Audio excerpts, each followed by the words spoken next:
फटाक खबरें 30 सेकंड में। डाउनलोड करें तक ऐप। मुख्यमंत्री जी का गृह जिला है ये, और गृह जिला होने के बावजूद अगर इस तरीके की घटना उन्हीं के गृह जिले में आती है जहाँ पे संभवतः माना जाता है कि भैया शासन प्रशासन तंत्र बहुत मुस्तैद रहना चाहिए, क्योंकि वो अपने गृह जिला को लेकर ज़्यादा चिंतित रहते होंगे, और उसके बावजूद अगर वहाँ से ऐसी खबरें आती हैं तो ये दर्शाता है कि किस तरीके से जहरीली शराब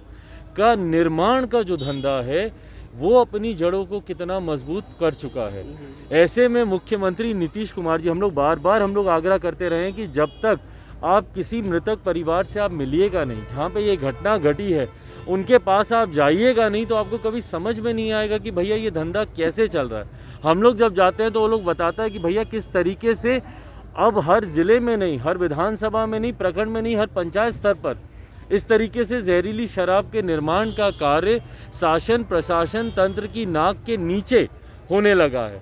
पर उसके बावजूद भी अगर उनके ऊपर कोई कार्रवाई नहीं होती तो ये अपने में दर्शाता है कि पूरी तरीके से संरक्षण प्राप्त है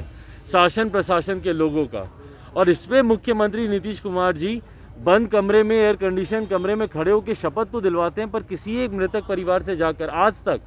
इतनी मौतें हो गई हैं, चंपारण से लेकर गोपालगंज से लेकर मुजफ्फरपुर से लेकर नालंदा से लेकर, कौन सा ऐसा जिला है जहाँ पे जहरीली शराब पीने से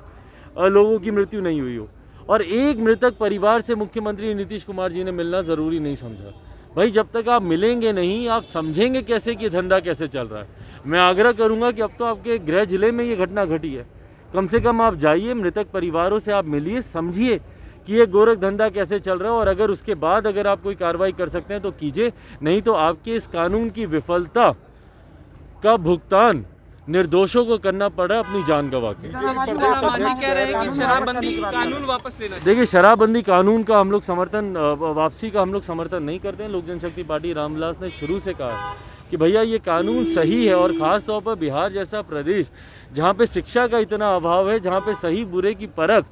करने में लोगों को समस्या आती है, ऐसे में ज़रूरी है कि भैया शराबबंदी कानून यहाँ पर लागू हो। पर शराबबंदी कानून की आड़ में जिस तरीके से निर्दोषों को प्रताड़ित किया जाता है, बेगुनाहों को बिना मतलब इस कानून की आड़ में पकड़कर जेल में डाल दिया जाता है, उनको परेशान किया जाता है, उसका हम लोग भी विरोध करते हैं। जिस तरीके से शराबबंदी कानून की आड़ में जिस तरीके से अवैध शराब के,